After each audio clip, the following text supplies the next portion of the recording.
Hello everyone and welcome to our channel Physiomax organization. Under the part of Physioversity, we are continuing our medical education series, and on the last video we have already read about the ulna bone and the osteology of the ulna bone, and the previous of that ulna we have read about the humerus, and today we'll be seeing the articulation of the elbow joint. Elbow joint is the most important joint. It's a synovial joint of the upper limb and which is a hinge variety. As you know, this joint it's having a synovial fluid inside, and that's the reason it is having a synovial joint, and the reason why it's called as a hinge, because this elbow joint it's having a 1 degrees of motion, and there's a flexion and two motion total, that's a flexion and extension.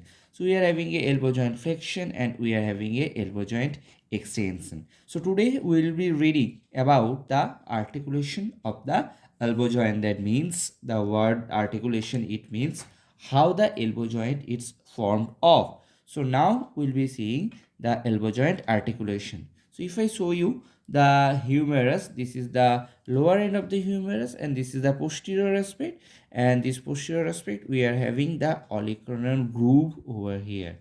So this is the olecranon groove, and this is the ulna, and this hook like structure, that's the olecranon process of the ulna.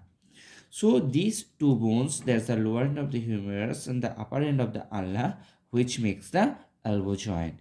So as I told, elbow joint is a hinge joint, and now we'll see how the articulation is happening. We can see a concave, a cavity like structure over here, that is the olecranon groove, and a hook like projection, that is the olecranon process.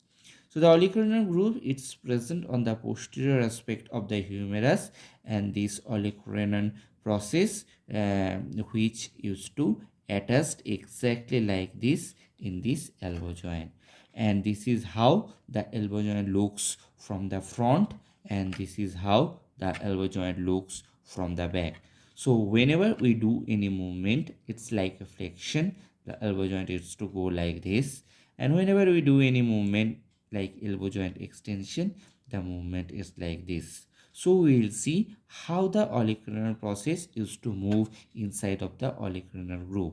So during extension, this is how the olecranon process is getting locked in the olecranon groove, and during flexion, once the lock is to open, you can see this is how the movement is to happen.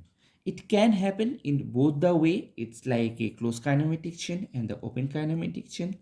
In open kinematic chain, with the humerus it's fixed, and this ulna can move over the humerus. So where the humerus it will be fixed, and in the ulna it's moving. You can see the how the elbow joint is getting moved over here.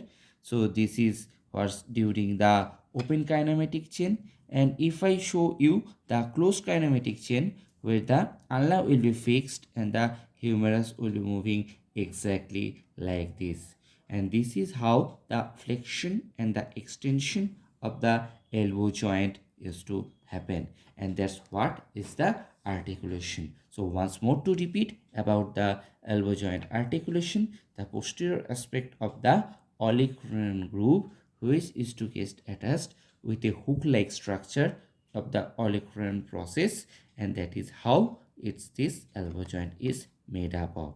As this elbow joint, it's having a 1 degrees of motion and total 2 motion, that's the flexion and extension, and that's the reason it is a variety of hinge, because hinge type of joint can move in one direction only, and this elbow joint, as it's having a synovial fluid inside, and that's the reason it is a type of synovial joint. So yeah, today's class is about the articulation of the elbow joint, and the next class will be continuing with another video. I hope you are getting benefited from this type of videos. So those who are watching this video and those who are seeing the series of the Physioversity, don't forget to like the channel, and those who are new for this don't forget to subscribe the channel, and thanks one again.